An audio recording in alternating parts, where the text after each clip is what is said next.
Hello, everyone. It is my absolute pleasure to welcome you to yet another plugin BizTalk. And today we'll be talking about opportunities for startups and entrepreneurs in Berlin and maybe in Germany in general.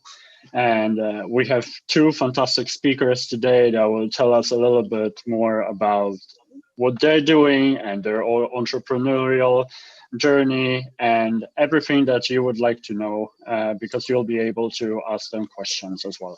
But before we start, I would love to tell you a little bit more about Plugin. We are international community of Polish people working in tech sector and innovation. And our mission is to empower, unite, and support each other. And we would love you to join us. And soon we will have our most important event of the year, which is Polish Tech Day, and I would like to invite you already there. Soon we will open the registration.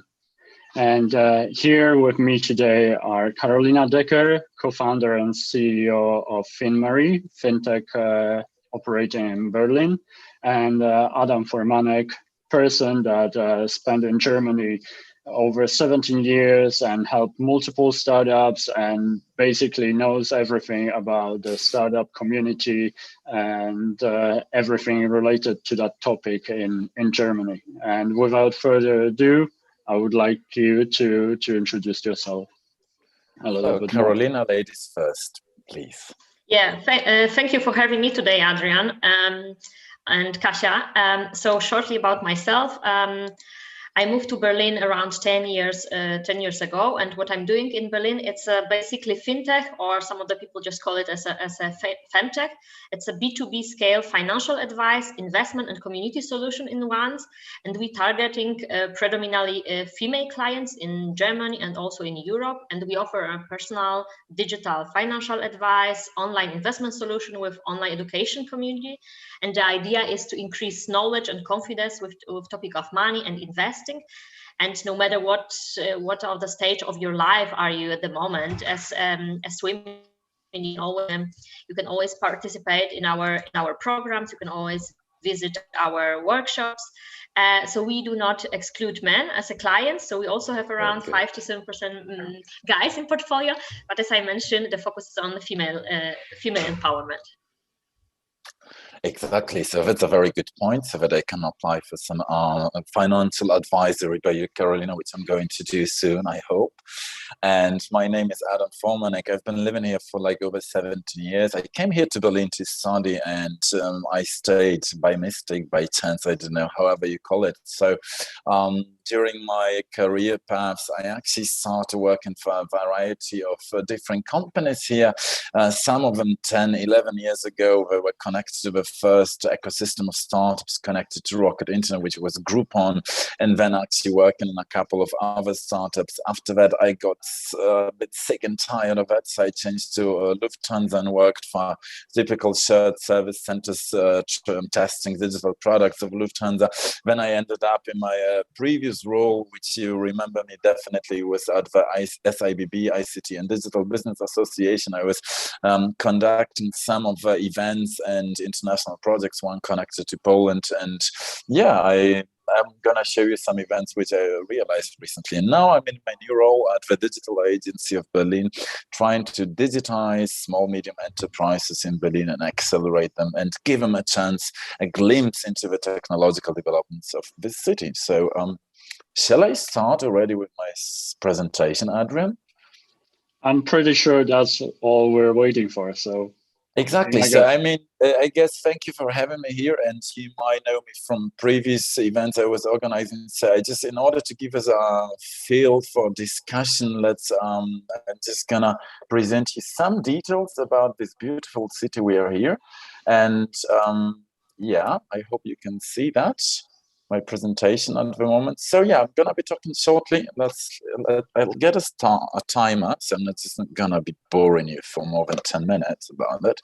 So it's about the digital business ecosystem of Berlin. What am I doing at the moment is the Digital Agency of Berlin, a central coordination platform for the digitization of small, medium enterprises, which is going to be collecting all these technological developments and just trying with various experts to bring the digitizations back to the roots, to companies which need to be actually focused on their business model, on business processes and automation. But of course, our neue schöne neue digitale Welt, the beautiful new digital world, which you can actually apply to your own business situation. You might know me from Polish Tech Night, as I mentioned, between 2016 and 2018, with a couple of other wonderful people like Eva Galland, Ula Lachowicz, Asia Skuza, and Anja Metz and Tobias Szowicz. We organized 4 big events which were dedicated to Polish startups here coming to Berlin and pitching in front of investors, with tours and workshops dedicated specifically to founding your startup here in Berlin. I also organized a variety of different events which were connected to the local digital business in Berlin. I was also organizing the Deep Tech Award Berlin, which I'm going to explain what is this development in the technology scene here in Berlin. It was also the Deep Tech Hub, which was connecting Russian, Polish startups about it. We had an accelerator, Deep Tech Startup Stipendium, which already has now the 3rd batch. So I just got a hands-on experience with founders from a very, very early stage, plus some international connections. We were bringing startup to pitch to Austin, to South by Southwest, Sunnyvale to New York, etc. Now I switched after 5 years. It's called in German Tapetenwechsel, po polsku zmiana tapety. It means you just need to change your background about it. So I used to organize also events where Carolina was, of course, part of it. It was about FinTech Network Lounge, organized once a year, natural language processes, or cybersecurity and Deep Tech Berlin. So, but we are here about, not to talk about myself, but just about what tech startups are flocking to Berlin. For us, for the Polish innovation diaspora, we've been always following Silicon Valley, London, and Singapore, and actually other cities because of the language barriers. And I guess it was actually being seen as something very international and very mundane. About Berlin, it's actually ranked now 16th. It slided a little bit down in the Startup Genome's Global Ecosystem Report, but it's actually being treated as the 4th best connected in the world in terms of connection in itself with investors, with the industry, which is a very good result. The city has a 2nd highest ratio of immigrant startup founders in the world, giving way only to Silicon Valley, which is 43% at the moment, which is a very high scale and showing you that we are very international here. We speak English, yeah, not the bureaucracy, but we're going to come to that. And according to TechCrunch in 2016, which was actually treated as the best year, there were startups being founded every 20 minutes here. Okay, it's a bit of a lie, but I assume it was the time there was actually every 2-3 days, there was honestly being something going on, and people were founding announcing white papers all around Berlin. At the moment, we have about 3,000 active tech startups. I got this information directly at the source by Berlin Partner, and from about 4,000 which were found in the last 10 years. Of course, there's some exits, some bankruptcies, some fuck-up stories, but it's still, the city attracts the largest percentage of startups from outside the country compared to other European ecosystems, which makes Berlin so unique. And you might be asking, why? Well, benefits stand out. We all have a vision of Berlin. I mean, it has, the attraction relies on a mix of still affordable living condition. It's changed. The prices rise compared to the time I arrived in 2017, and what am I talking about? 2004, sorry.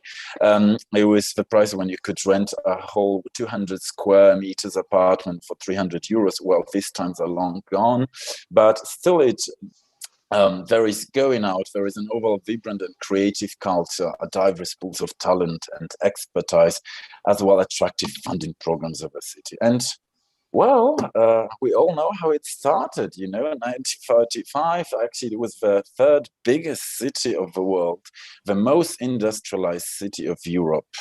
And after the war, the city got divided into 2 different parts, 2 different worlds, something that was unique on a world scale for about 50 years. The East, which was a showcase of socialism, of propaganda, and the West, which was a showcase actually of division, of consumerism, of decadence, and of actually breaking all the rules, because it wasn't even part of the West Germany, you know. So actually the culture of West Berlin, not being even part of West Germany, developed something that was exclusive. People were running away from this stiff conservative vision of West Germany to Berlin to avoid conscription to the Bundeswehr, which was the West German army, and actually to be part of something bohemian, something decadent, because the city shrinked from 5 million people to actually just 3 million people. Now it's actually 3.7. Well, but whoever thought it would turn like this, actually, you know, just so already in the 70s, 80s, there was a lot of you know, just bluebirds just flying around Berlin, starting from Iggy Pop and David Bowie, which the city attracted in the 70s, 80s, to the actually first techno scene and developing. When the Berlin Wall fell, and all the city out of a sudden was connected together, devastated with huge post-industrial areas of Bosch who left the city, of Siemens who left the town in the Cold War, and actually the city started attracting a lot of creativity, a lot of free space was released. There was plenty of Raum, Kreativitätsraum, which actually is described here, and it attracted a lot of people. This is something what fascinated me in Berlin in 2004 when I arrived. I felt like, Jesus, this city actually gives, honestly, you have a feeling of freedom, and that's how things started. There's a very interesting article about the economies of how Berlin has become a center for European venture, once edgy, as I showed it to you, to actually get this feeling of how it started from actually this place where everything was possible and nobody cared where you were from, because it was still a very multicultural experience here to live. It was a very multi-ethnic city, to becoming a bit more mainstream, which became in the last years. So I'll explain to you actually how it's working today. There is a couple of good positive sides of Berlin, which you should consider when actually maybe starting a new career as a startup founder in Berlin. And the ecosystem today is, as I mentioned you, together with Berlin Partner for Business and Technology, which is the agency for development of startups and local technologies, together with Dealroom, you know, maybe this platform. There is 3,600 over active startups and scale-ups in the city, over 800 funds and corporate investors, 2,200 plus accelerator workspaces, and a lot of founding rounds and exits on the way. The main center which can support you as a foreign founder here in Berlin for your startup can be a local agency for development of enterprises and technology, which is called Berlin Partner in abbreviation. So the official name is Berlin Partner for Business and Technology. They have also a startup unit, which is actually quite practical. If when you don't speak English, they can actually help you with some of the bureaucratic you know, with some bureaucratic burdens here in Berlin. We're going to come back to that. They have also some funding, which actually makes Berlin quite unique, because a lot of startups can get some short, very low percentage mortgages, which they don't have to actually pay back from the local investment bank of Berlin. They have a lot of cluster organizations also, and they're supporting 7 different innovations areas, which start from artificial intelligence via blockchain and ending up on fintech. And they also are just coordinator of 2 hubs, which are co-financed by the federal government of Germany. That's an initiative called the D Hub and Digital Ecosystems, which actually spread all around Germany, and we have 2 of them in Berlin, coordinated by an amazing person, also of Polish origins, Katarzyna Greiner at Berlin Partner. I strongly recommend to get in touch with her. She's coordinating the FinTech Hub and the IoT Hub, which she can maybe actually explain to you how it works on another meeting, hopefully. Well, let's see what is going to be actually the echo, what is going to be the feedback of yours.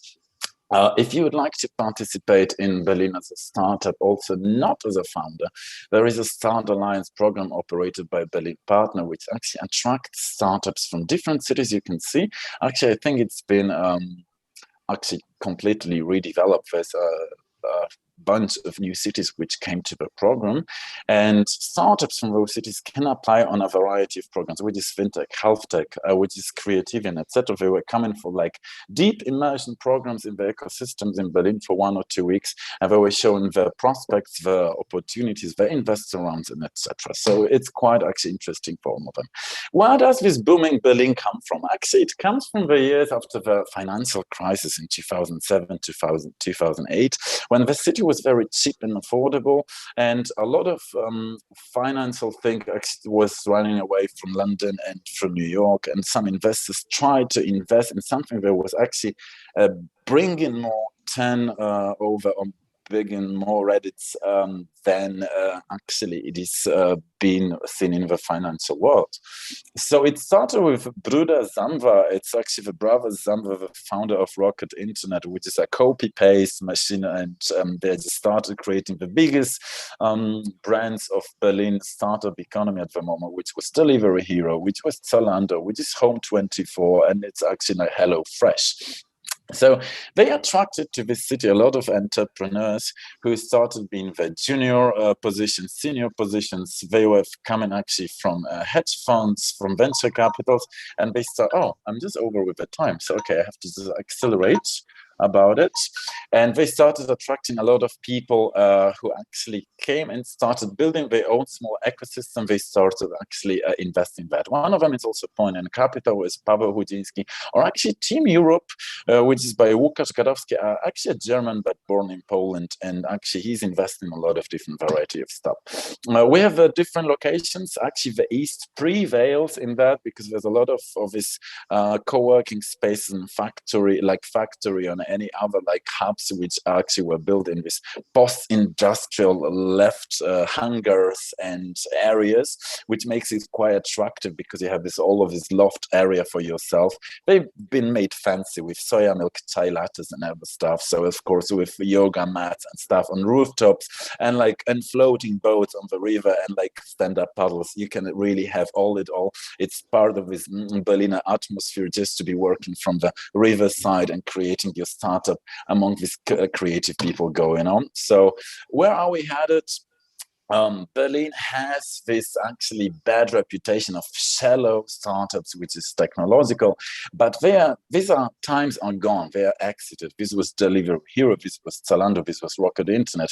We're actually currently in a position where Berlin tries to position itself as a very strong fintech hub, which Carolina can actually confirm that.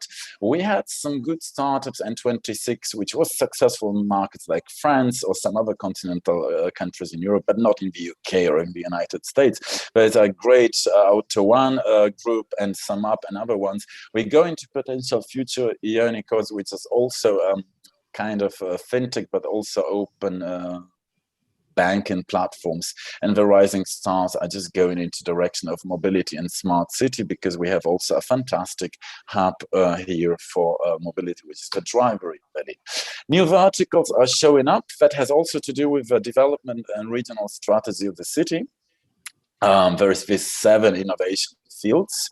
I mentioned you, don't worry, I'm gonna send you all the links where you can actually just have a look about it in English. It's starting from artificial intelligence with growing startups in the fintech area, a little bit less in IoT and robotics, which is actually the focus of the city, but enterprise software as a service, mobility and blockchain are taking over, and marketplaces, as you see, are still like one of the biggest actually sums in terms of exits and actually turnover creating for the city. But all of that, the startup digital business area became the 2nd biggest taxpayer in Berlin, which was actually a financial desert till a couple of years ago, being funded mostly by public services, which was the taxpayer #1. So thanks to the startups, Berlin started appearing on the Berlin economical map, on the German economical map. Once upon a time, before Corona times, we had a lot of opportunities to meet and mingle. About conferences and meetups, I'm not going to be talking because it doesn't make any sense at the moment since we're just meeting online. But anytime back, Explore Berlin, start a virtual tour on the map startup-map.berlin. And yeah, I showed you just positive sides only about that, but here we are open to any questions, because there's also downsides, guys. I mean, it's a great place to live. I love Berlin, but I hate it so much sometimes that we have a bad, it's a bad culture sometimes for people. Like, it's a great place to live for employees. Carolina can say that definitely. It's not an easy ground for founders. People are just being some kind of fined for being entrepreneurs and for having this zeitgeist spirit of moving something forward. Germans reward people who are classical, stubborn, and they want to be employed. So there's no something like a freelancer contract, etc. People would like to get a fixed permanent contract, which makes things a little bit bureaucratic and a little bit pricey when you start in your startup. There is a limited investor pool. Don't get me wrong. There is a huge investor pool for early stage and pre-seed and other ones. But if we come into rounds after early stage and A rounds, actually you just have to look for some investors outside of Berlin and maybe even outside of Germany. There is a limited hiring pool for senior talent. So you can get great people specifically in here, web development and creativity area, user experience, UX, UI, and there is a lot of good engineers, but in junior positions, if it's about senior talents who could bring your potential startup on the next level, you might be looking for somewhere else. Well, if you're from Poland, it's maybe quite easy actually just to get some good senior talents from Poland, which is actually close, not far away, but the border is 70 kilometers. And this is something to consider when you're just planning a development of a bigger startup in the future. Point number 4, which I consider quite difficult, is the German bureaucracy. They don't speak English. I mean, the whole ecosystem is English speaking here. You just don't have to worry about not speaking German at the beginning. But it starts from something very small. When you have to apply for something, you just have to make your residence, and that one starts in Germany, opening a bank account again in Germany. Then you're founding the famous GmbH, which is actually synonymous to the limited or Inc. in Anglo-Saxon countries. And the law about Gesellschaft mit begrenzter Haftung comes from end of 19th century, from Bismarck-Zeiten, from Bismarck times. And basically, with every smallest change in your company, like including your address, you have to go to the notary and you have to go to the local courthouse to change it. The same as with annual reports about it. And every stakeholder, every shareholder of your business actually has to submit the concession to any changes in your company, which can actually implement some difficulty in your business. And my personal point, which I hate about Berlin, is beautiful in the summer, but in the winter, oh my God, it's just about sometimes you can kill yourself. So that's so much about me and about what I was talking to you. So if you'd like to connect on LinkedIn, I'll just give me a shout. Here are my contact details. I'll send you this presentation. And I'm open to any questions, but I think to all these downsides and positive sides, Carolina can actually relate a little bit better than me. So I'm just getting out and giving the word to Carolina.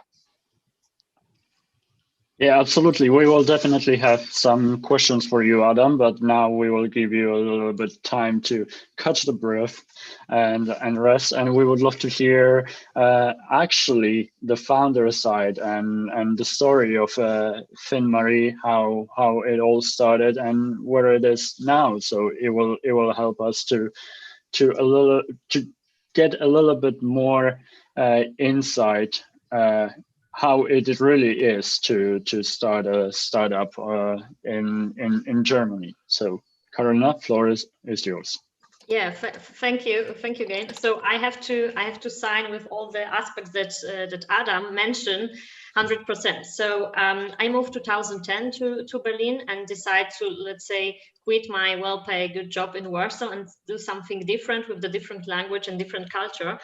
And I started working in the financial sector. So I have 13 years of financial background. And then I started working for Deutsche Bank, one of the biggest financial group, not only in Europe, but also on international. And I decided to quit this comfort zone and decide to do something on my own when I get my second child, because I noticed that the flexibility of being employed, it's not something that I will do for the rest of my life. I started with FinMarie actually in 2017 on building proof of concept, MVP product. I use actually a lot of programs and opportunities that were actually during the time in Berlin in order to network with other people, in order to network with mentors, coaches, and also get a better feeling how the market look, how the financial market look in Germany. And I start with the idea end of 2017, and then I go through the process of getting the license. So in Germany, we have very strictly, very, let's say, touch to the point process of getting the financial license. So we have something like BaFin, which is German financial authority. It's something similar for KFN in Warsaw in Poland. Or CFA in England. Or CFA, exactly. And they basically look into all the documents and decide who should get the license or not. So it's take a little bit time to actually prepare for the whole exam. It's also take a little bit time to get the let's say the date for the exams, and it's very, very high bureaucratic process. So nothing is online, nothing is digital so far. Hopefully it will gonna change in the future. And I hear from other founders who are actually also in fintech and insurtech area that they also struggle with this topic. So it's taken me around 3 months to set it up, everything. So basically average it's— Which is very quick. Yeah, which is very quick actually. Actually, it was very quick because average is around 6 months. So I did it in 3 months, but it was hard, I have to say. And also what Adam said, if you want to visit the typical, let's say, German office, I mean, German office who are responsible for taking care of your account, for taking care of the tax advisor, or all this kind of license, you have to speak actually German. Other than that, it's very hard to get this one.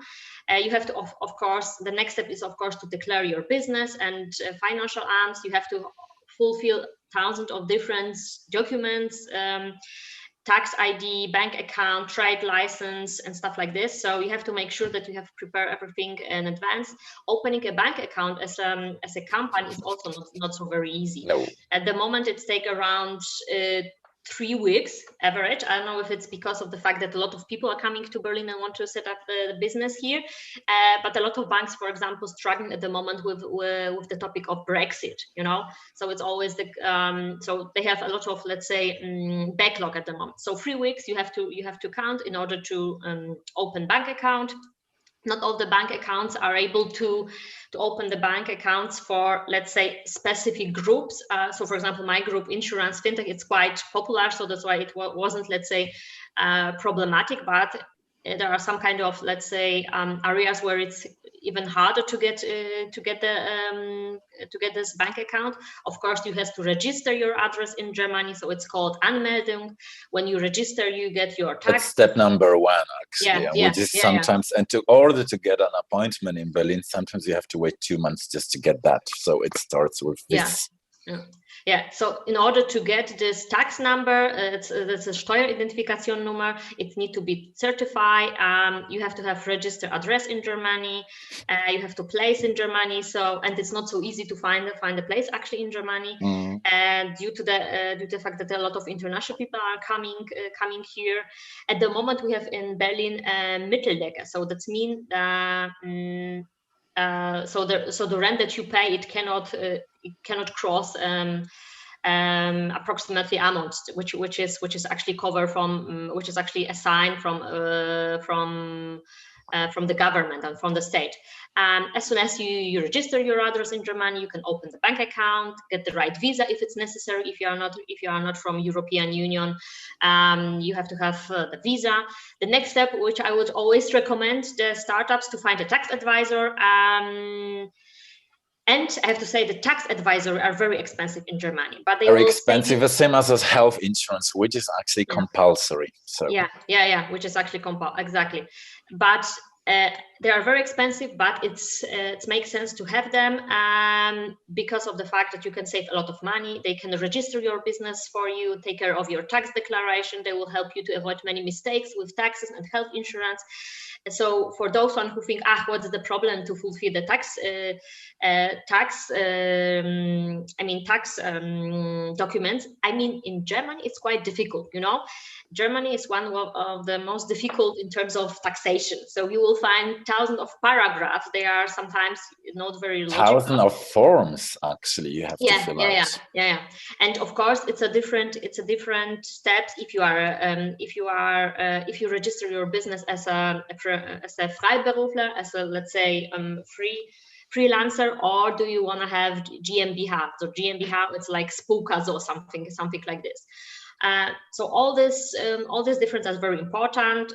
You have to take into account what kind of business do you want to set at the beginning.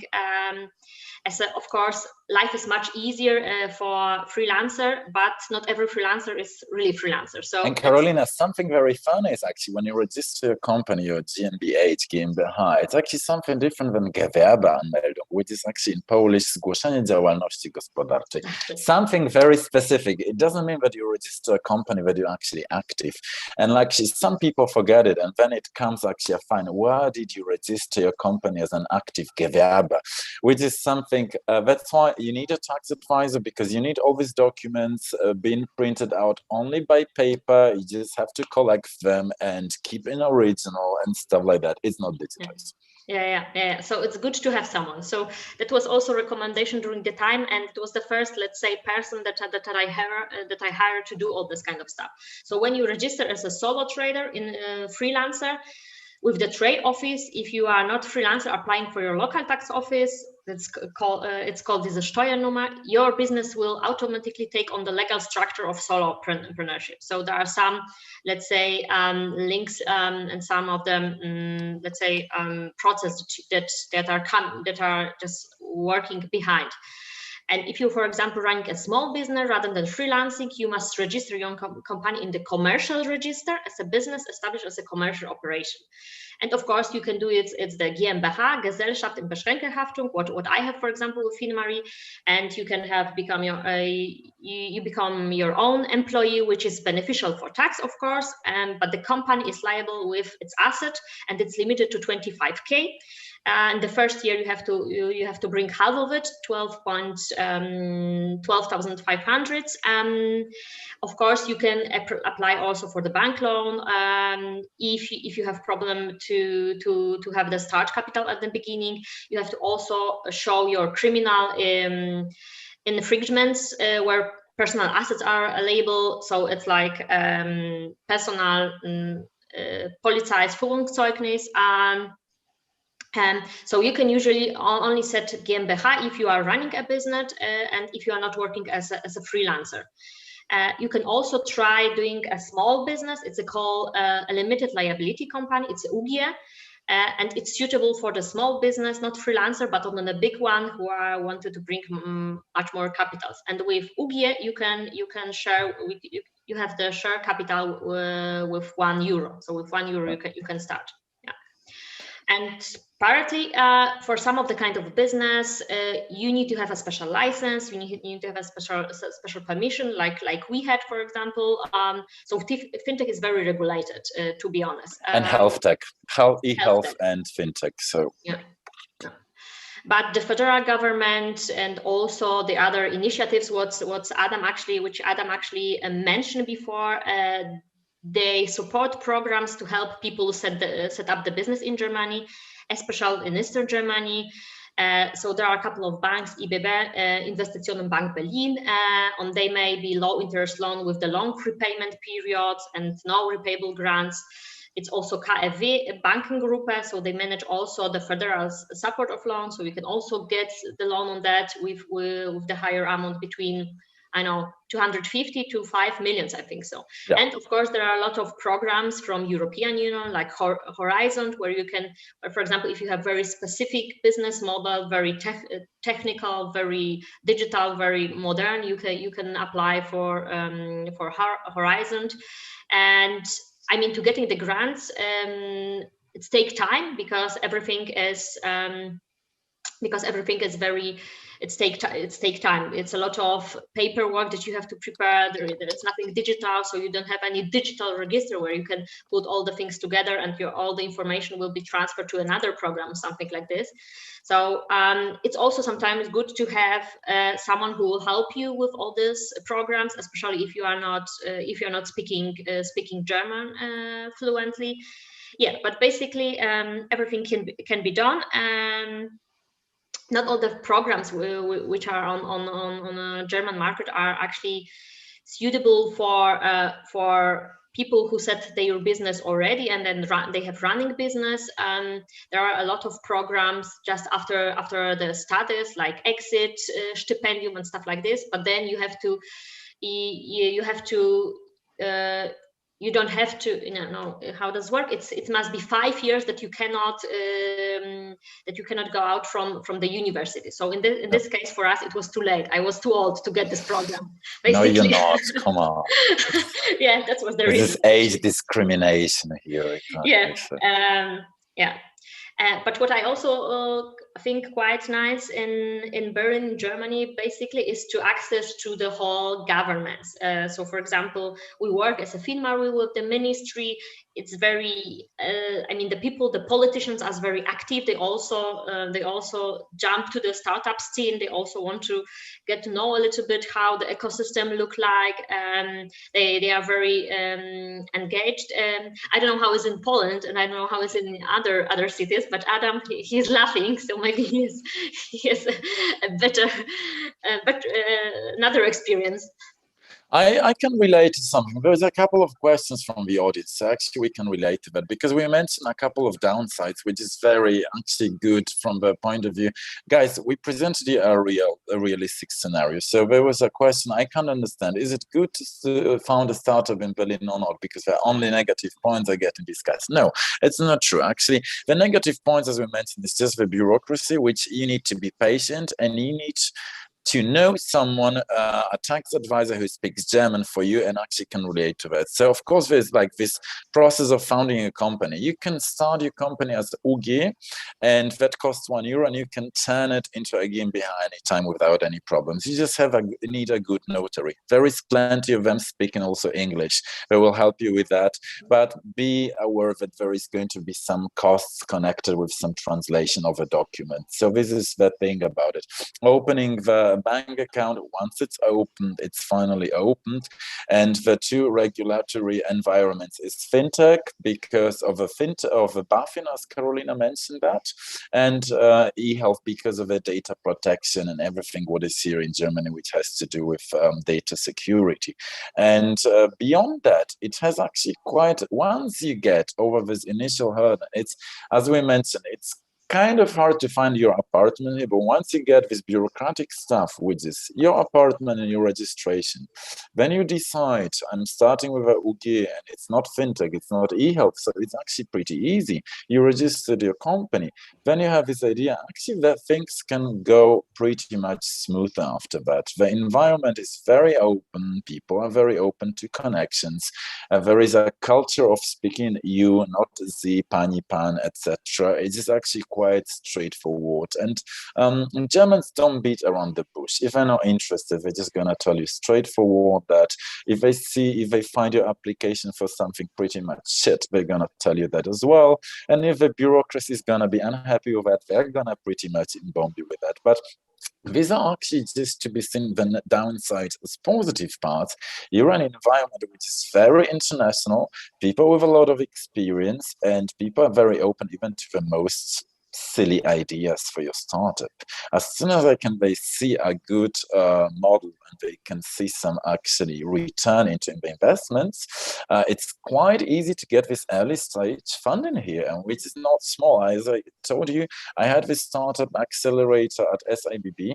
We were paying, it was a stipendium, proposal. It was actually something that gives you 2,000 euros a month just for being a founder, and you just focusing on your business idea. So this 2,000 euro pays your bill, pays your health insurance and stuff like that. So it's something that actually the city gives you as something you don't have to return for that for a couple of months, for 9.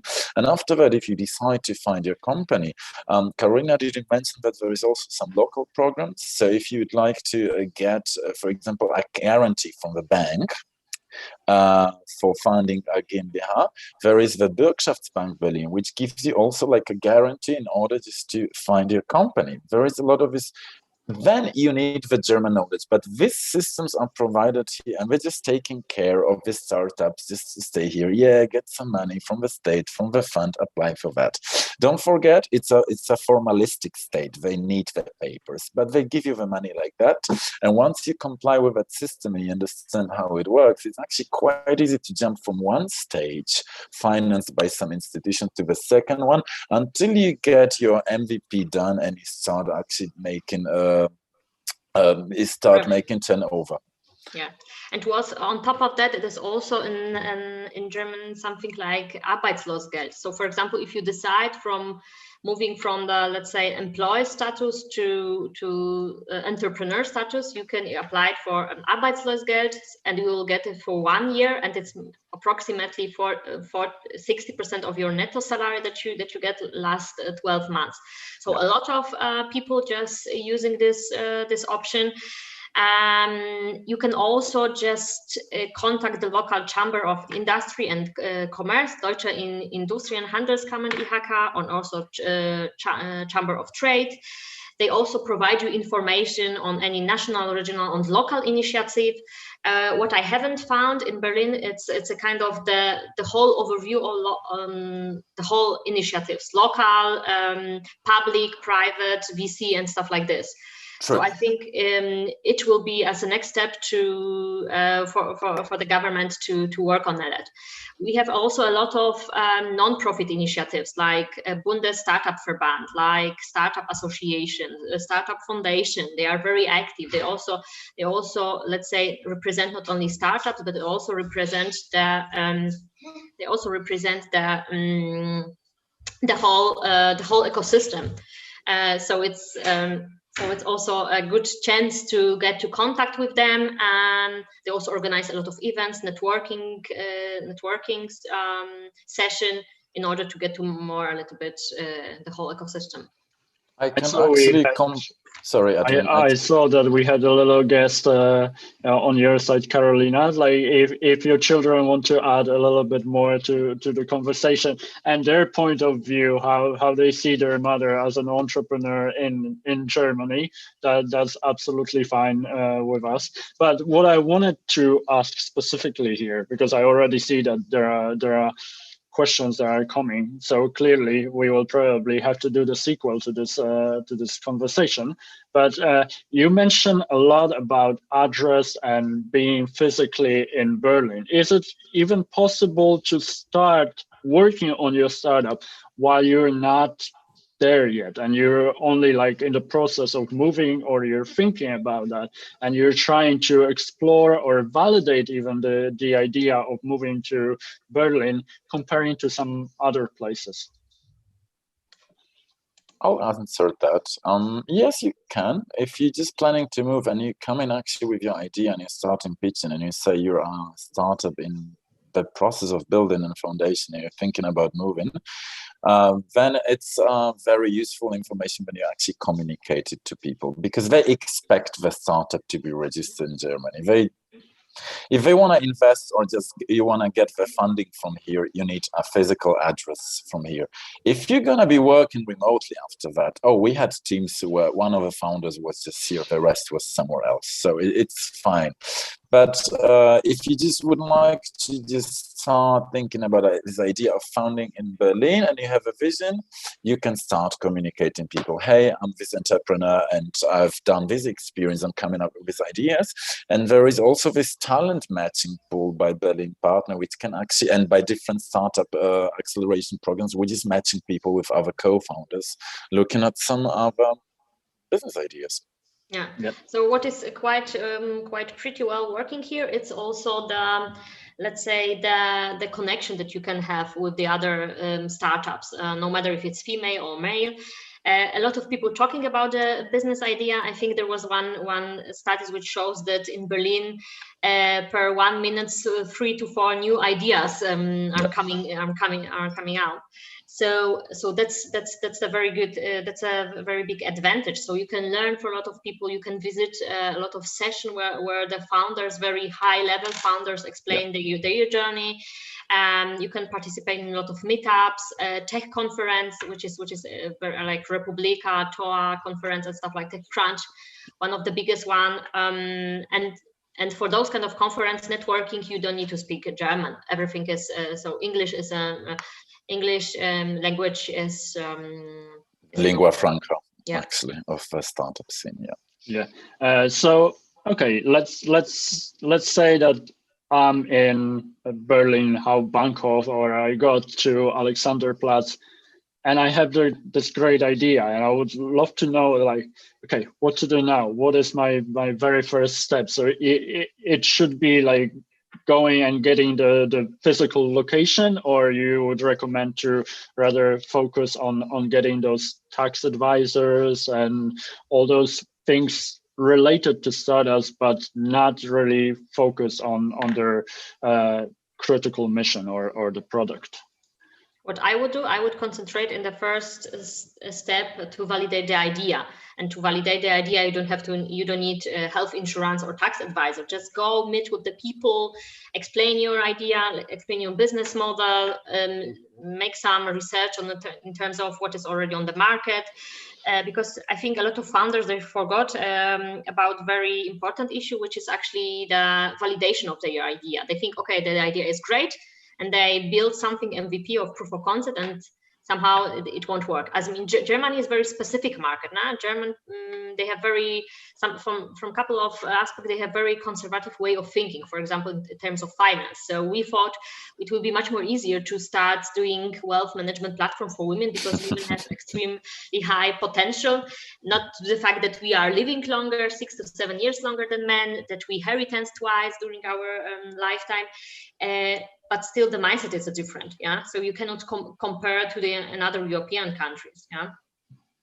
I would agree 100% with Karina. And one thing I would just mention, make sure you have a place to stay, but don't register yourself. Once you register, as we said, the health insurance applies and stuff like that. So if you have some funds and you would like to actually make a reconnaissance of this market, come for 3 months, make exactly the market validation of your product, and see if there is actually some response to the idea. And if people tell you, okay, let's start it, are you registered in Berlin? Then you start with these topics. And don't worry about the tax advisors and about the registration. This is something, if you connect to us, I can give you a lot of contacts of different people, and Carolina the same. So English speaking. English speaking, Yeah, you said it out loud, so I'm pretty sure your phones and LinkedIn will be swamped with a lot of messages. But there are obviously questions about funding programs, but there are a lot of different ways of funding. So I would love to a little bit segment them. And if you can tell us a little bit more about incubators and accelerators programs or companies focus on that in Berlin, both privately and from government side, and maybe what is your experience with them? That would be very, very useful for that early stage startuppers. I think I'll start, Carolina, so you can actually relate to that, because there's also a question from the audience.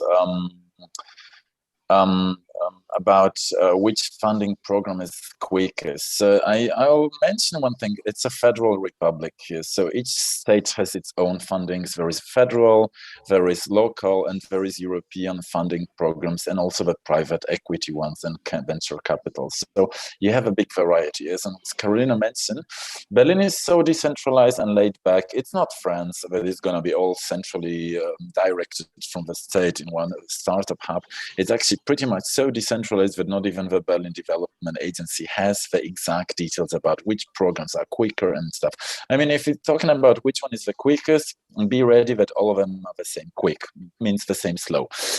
It means once you actually validate a new idea and you register yourself, you can start applying for that. It does not really take that much time, to be honest. If you apply for the basic founders program here at the Investment Bank of Berlin, it should take you up to like 1.5 months actually just to finalize this whole procedures. And if it's about the incubators, it really depends on the market and actually of the industry you just actually go into targets. And if you are a MarTech, if you are FinTech, if you're e-health, if you're IoT, if you're artificial intelligence, it really depends which programs would you apply. We have actually a variety of industry-specific programs and accelerators and incubators. Some of them are connected to local universities, and they're looking for great founders after 5 years not leaving university, or actually some co-founders which can actually join that. And at the same time, there is a couple of very good ones, cross-industry accelerators. It's like Axel Springer APX, Axel Springer Plug and Play, APX. There is the Techstars, there is the Founders Institute in Berlin, which actually gives you a lot of precious inputs and connecting with great networkers and mentors about that. And then you really have to focus, if you actually are interested in funding something in e-health, amazing programs all around Germany. There's 2 of them are great in Berlin. I can connect you and reconnect you, even like founding a startup. There is 2 of them which are very good in other parts of Germany. One is in Heidelberg and the other one is in Munich. And but they're also connected with this case of insurance and actually with this case of a data protection, so be prepared for some further burdens. If it's fintech, I think Carolina can tell you also about it. There's a lot of programs sponsoring that. So for the fintech, insurtech, and also blockchain, there are a lot of possibilities, very diverse options. So you can start as an accelerator where they take you into the program, which takes 6 to 12 months. They help you working on the idea, MVP product, go-to-market strategy, marketing, and stuff like this, and then they invest in you. So basically, how they invest, there are 2 options. Either they invest as in equities and shares, or in this called Wandeldarlehen. So it's kind of credit that they give you. And basically, most of the accelerator, they also take part in the second round, the bigger round of funding, because they know already the startups, they know how the team performs, what are the products and stuff like this. And there are a lot of also additional, so private initiatives like Founder First. It's also the kind of program where you can apply at a startup in the early stage, and then you give 5 to 10% your equities on that. In Berlin and also in Germany, there are also VC, private equity. The network of business angels, female and male business angels, is very, very active as well. So you don't have to start looking for VC. You can just start looking for business angel. And basically, it's a ticket between 10 to 150 to 100K. Most of the VC and private equity, they are looking for startups and idea from Germany, because they want to, of course, inbound and of course empower this ecosystem here. We as FinMari, we took 2 accelerators program specific for female founders. One was from Vodafone Institute program. It was F-Lane program, very nice one, 6 weeks, very intensive. Then the second one, it was Grow F from Austria, where we also take part in that. So all this kind of program give the founders additional visibility, additional marketing and press and branding awareness, and help, of course, with the contacts. There are also initiatives which they try to create a marketplace. On the one hand, you have mentors, coaches, sponsor, and on the other hand, potential founders. And the idea is to combine all this ecosystem together in order to process the building a company quicker. Okay, you mentioned private networks, VC, and business angels. That's also very important. Maybe even more important for the ideas that are not good, are not explored enough for incubators. Can you explore this a little bit more? Do you have like a meetups just focusing on business angels, or how do you as this entrepreneur from outside can get in touch with those business angels? Actually, it's quite easy. One per month, there is a special meetup session, and also the Gründerszene, one of the most, let's say, well-known German online newspaper. They also organize one per month dinner, CFO dinner, Chief Operating Officer dinner, Chief Product Office dinner. So you have always the chance to meet potential business angel, potential partners. There are lots of events where you can pitch in front of the investors, and here in Berlin, they try to do it very, very active as well. So I was pitching, for example, 2 weeks ago, together with 8 another startups from the fintech and blockchain area, and we were pitching in front of 10 different investor and VC. And between the pitch, we have wine degustation. So it was very, very, very nice event, I have to say. This is so Berlin. There is always some wine degustation, yes, and finger food and other stuff. Yes. So guys, I just sent you 2 links. One is actually from MediaNet, which has been organizing for the past years very good dinners with investors, which is the 21st investors dinner. The application deadline is the 1st of April. I don't know how it's going to be organized, but it's going to be with more than 15 investors on May 27th. And yeah, there's actually looking for early stage venture capital, 200,000 euros till 3 million euros. So please do apply if you have a great idea and just start. You don't have to be registered in Berlin at all. Just go there and start asking. And there is a business angel network, Berlin-Brandenburg here as well, and a couple of other just valuable meetings organized by the venture capitals and other ones. So it was always very decentralized, and you always ask for them. Like the good part is that a lot of business angels who have been already successful startups, and they have some money left, and they keep reinvesting. They like this risk, they take it, and there you go, burn some money. So one thing maybe on top of that, I mean, German business angel and VC, they invest in teams, so they don't invest in single founders. So for them, the number one is having a very good team, so people who understand each other, because when you look in historically how quickly what is the main reason why the startups they just breaking out, due to the fact of the founders team. So first of all, what is your founder team? Do you have a valid product already? Do you have tractions? And then on the way you can build MVP product, proof of concept, and test it. Yep. Absolutely, exactly. They don't like really individuals here, so you gotta be a team, and you gotta know your roles. Who's doing who? So it's not like, oh, we have a vision. Who we? It's like, who of you is actually doing the good part? So just be aware of it.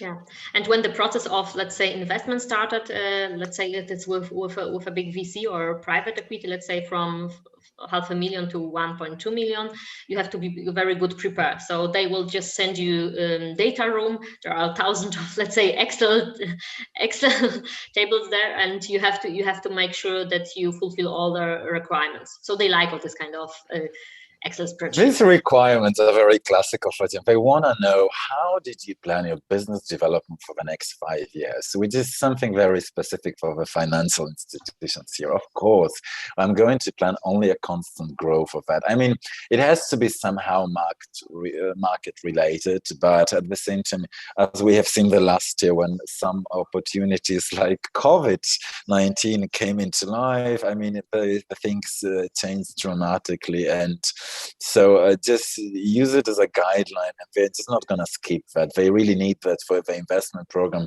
How it turns after that, that's life. So. Yeah, absolutely.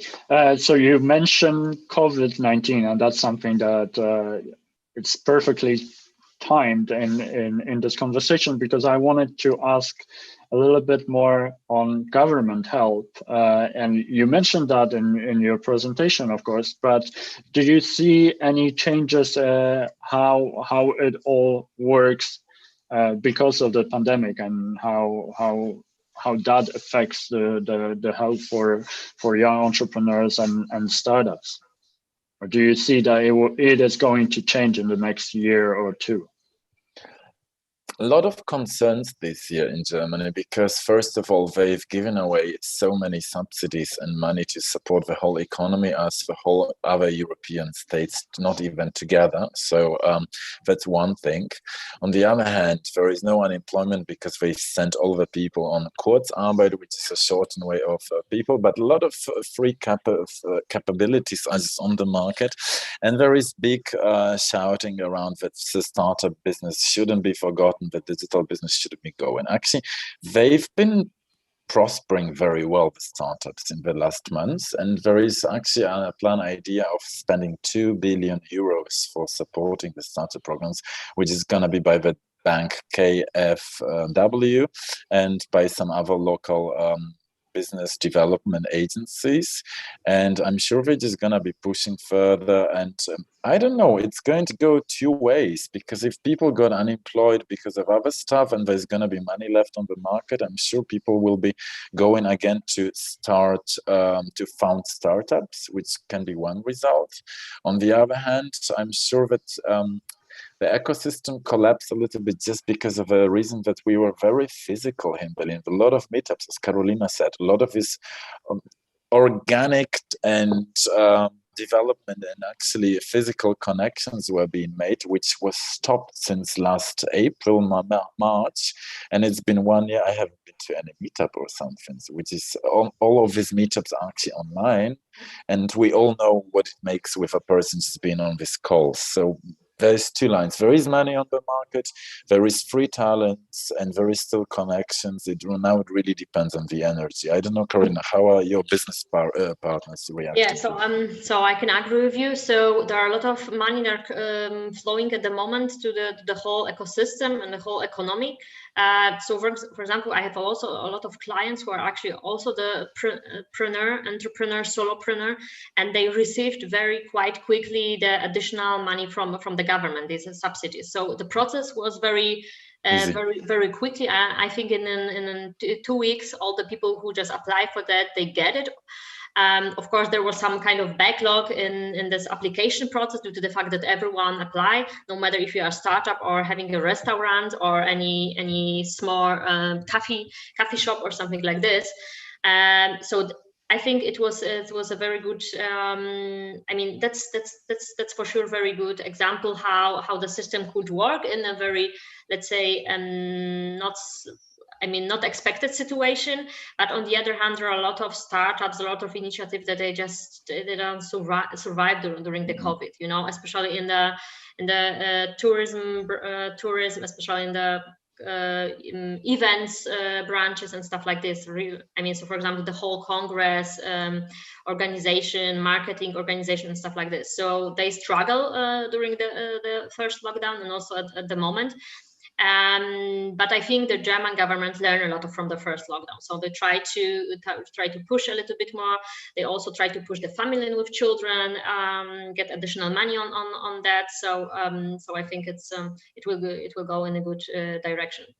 Some of the startups are very creative because last year I was still organizing the Deep Tech Award in Berlin, and one of the winners, she was very pivotal actually. Like once the crisis started, she was a platform for booking management for the hotel industry, and actually just registering all in one place, issuing receipts, and making this booking. All these platforms where companies are booking it, she was like a just multiplicator connecting all the dots together.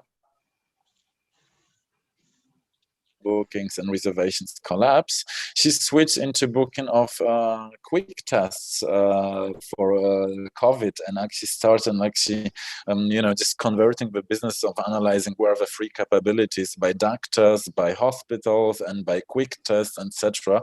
And she won a couple of contracts. So it was actually quite of a, the attitude of just reacting on the market changing. So. Yeah.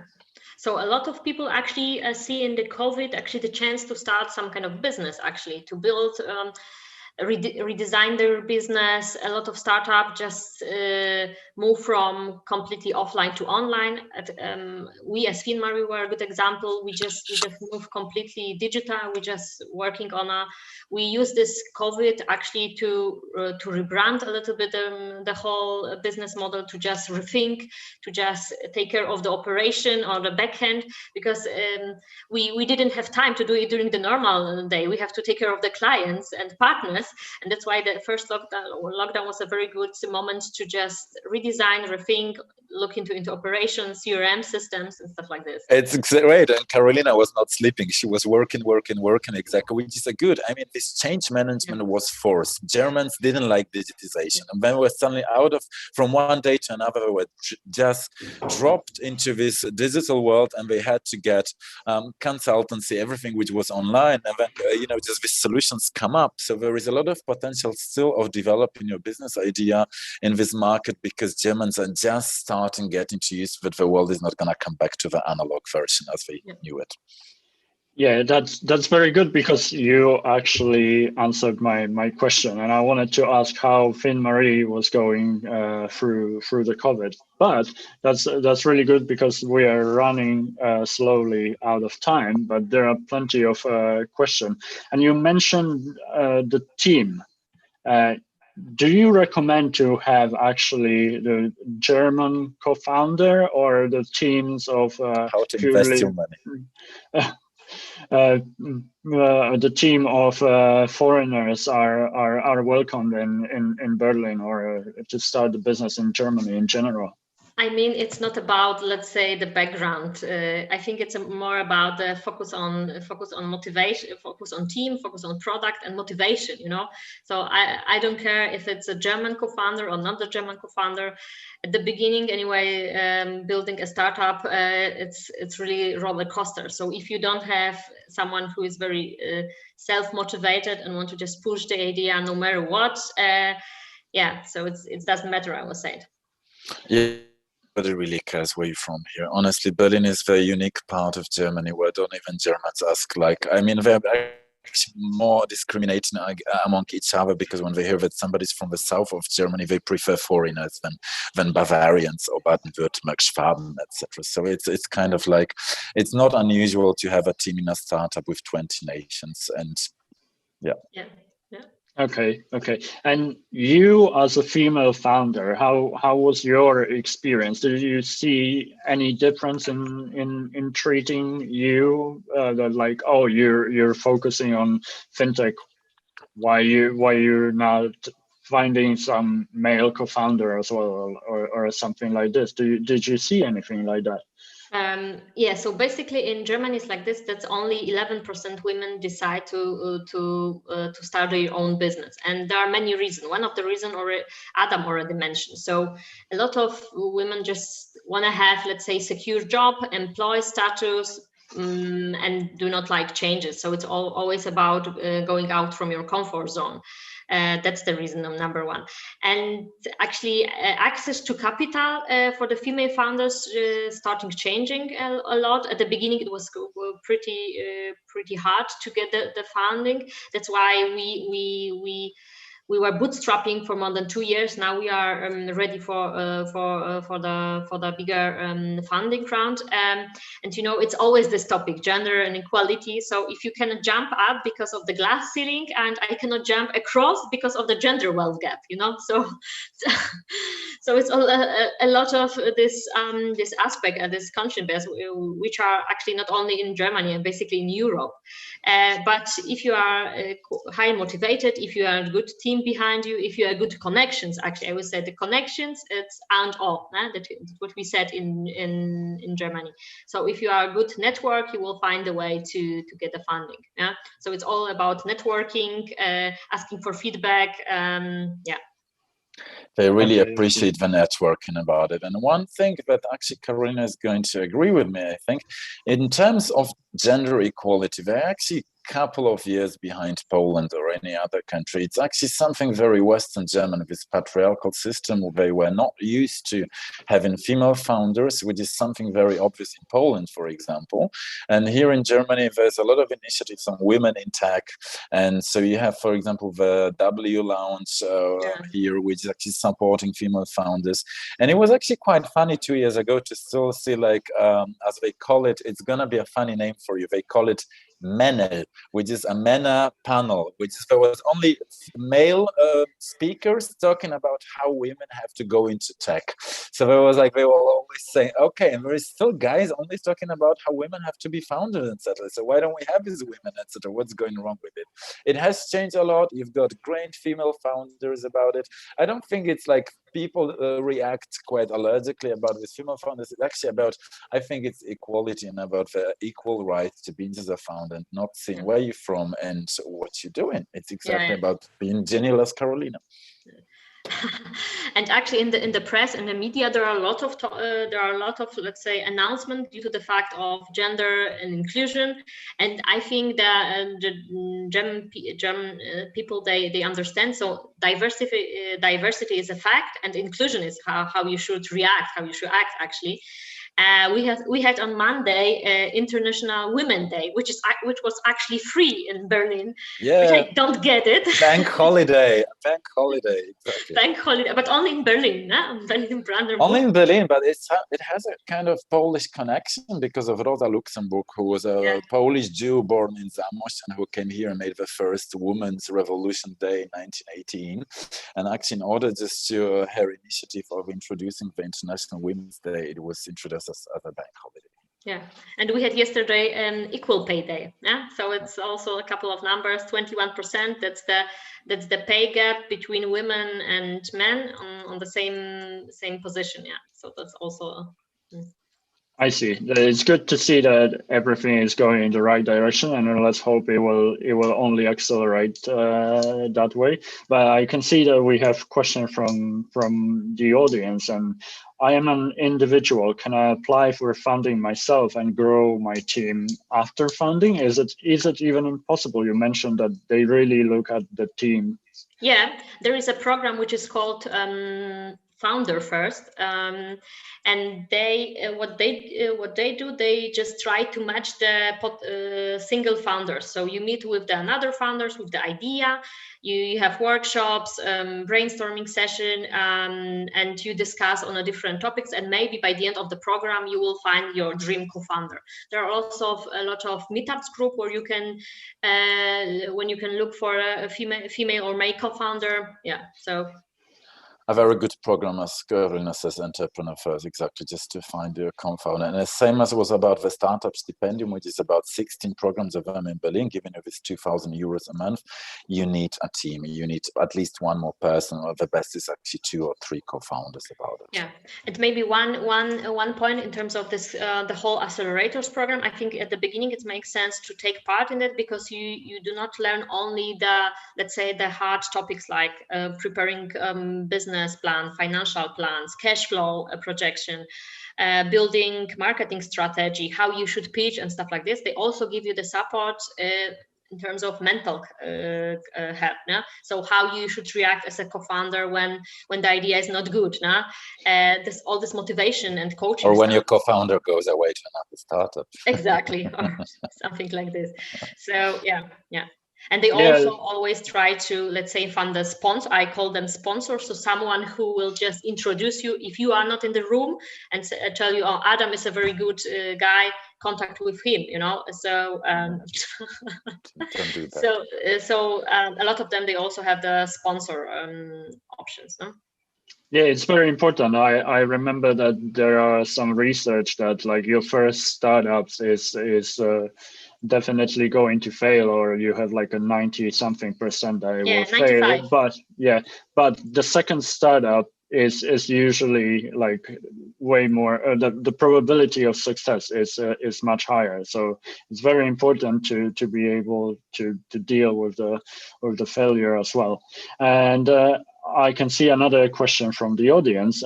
Startup ecosystem in Berlin sounds great despite its downside. Is there any way Warsaw can compete with it? Not sure if you can answer that because you're both located there, but as Polish person, how you see that? For example, I mean, from my perspective, what I what I think which is really good, it's a Wolf Summit. It's a conference that is organized in a couple of years and around in Warsaw. I think the guys and the team, they made a really great job. Yeah. I would say, why compete? Why not complete? Actually, I used to restart the startup grind in Warsaw, which is conducted now by Ahmed. I hope it's going on in the COVID times, and it was kind of weird to see the difference. I mean, but these are two different cities, let's be honest. Berlin doesn't have corporates. None of the big DAX concerns from Germany are based in Berlin, when in Warsaw, all the big corporates are based. Polish fintech is very strong, and actually it got developed because of the big banks investing from France in Poland, BNP Paribas and Crédit Agricole, and all our fintech and digital solutions started already 20 years ago, when Germany was not even thinking about how to make money transfer online. And so there is big positive parts of that, and at the same time there is something, I mean, you have the experts, you have very clever people, multi-talented, multilingual in Poland, and people eager to work. When, let's be honest, in Berlin, sometimes you can find people just who have to want to live their own life. It's harder to find a little bit of these ambitious people here. That's something which I can tell you honestly after 17 years. What I find positive about Berlin, and missing it still in Warsaw, is this open entrepreneurship culture. Here it's like I learned it, if you have a connections, connect the people. What is going to bring it to me just to keep it for myself? And at the same time, it's like what goes around comes around. Like many people helped me after that, just to, whenever I wanted, I just got this information or some new connections which I needed. And that's how the entrepreneurship ecosystem started to work. And so this is something what Warsaw should open up. I think it has something to do with the Polish culture of mistrust and similar ideas, but you can all recover that and don't complete. Use the advantage of being geographically very close to Berlin. You can actually do a one-day trip sometimes if you're flying back and forth. I mean, in normal times, or 2 days with a train, etc. And just use the both ecosystems. Yeah, and if you look into the big, let's say, established startups, like for example, the group of Rocket Internet. The whole IT and also the marketing and operation, they are located actually in Warsaw, in Wrocław, in Poznań, Katowice. So so a lot of people working actually remotely nowadays for the German startups. Definitely, senior talent. So just make use of the market registered here and use, actually, that's what your investors are going to advise to you. Oh, you got the access to the talent pool in Poland, so please use it as an asset and don't make it run away from there as well. So just try to actually take advantage of both markets. That's a really great segue, because the next question was about how to recruit in Germany. So, like, do you see that like the investors are like actively recommending maybe getting that technical skills from Poland, especially when there's probably a much cheaper way to recruit. But like, how do you see that local talent pool for German startups, especially if you're starting there? It might be a good idea to use those meetups and try to hire straight away. Maybe someone like close-minded as well. Yeah, due to the fact that actually the German has has at the moment lack of labor force, especially the senior talents. They just grabbing the Polish experts for many years already, you know. So if you compare now the salaries of senior and expert based in Poland, in Wrocław or in Poznań, they earn exactly the same money. So now the German, they have problem. They have to look a little bit in east to get more talent. So Ukraine as well. Yeah? Indeed, and as Carolina says, she knows definitely how it's recruiting people. I mean, first of all, they started recruiting people already a couple of years ago. That was when I was organizing the business delegations to Poland, and then they realized that actually the prices are the same, so they start employing people. But the talent, I mean, there is a very good opinion about Polish engineering and IT. So Yes. use that fact; it has a great audience and great renown. And now, actually, last year they introduced Einwanderungsgesetz, which is Fachkräfteeinwanderungsgesetz, which is a long word. Like, if you would like to practice your German, I can really massacre you you with such words. And it actually allows specialists from different industry to come to Germany and apply for a speed lane of visa applications.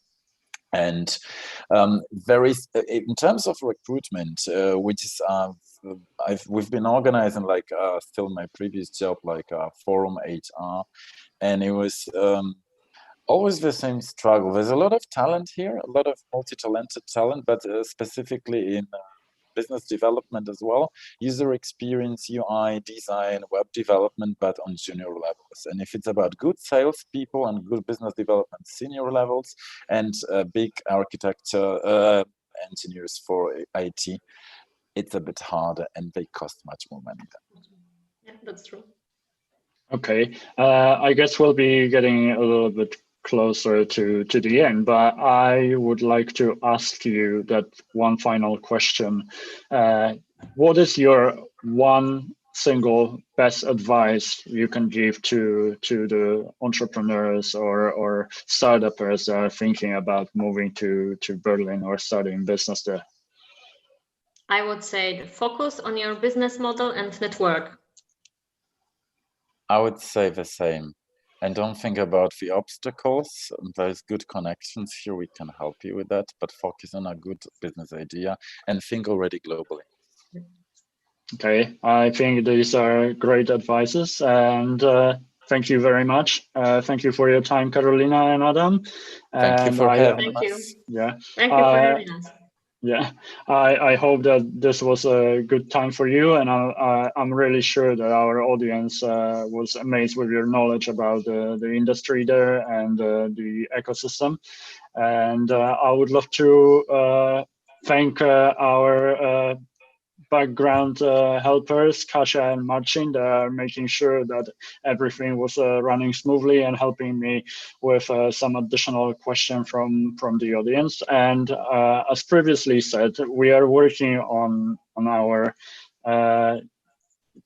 crown jewel of projects, Polish Tech Day, and I would like to invite you there one more time. And I see that Adam wants to say something more. I'll send you a couple of useful links to Adrian and Kasia, who is in the background, so you can actually see where to start your idea validation of the market. And definitely have a look at FinMary website if you're just interested as well. So I'm just going to make some ad for you, Carolina.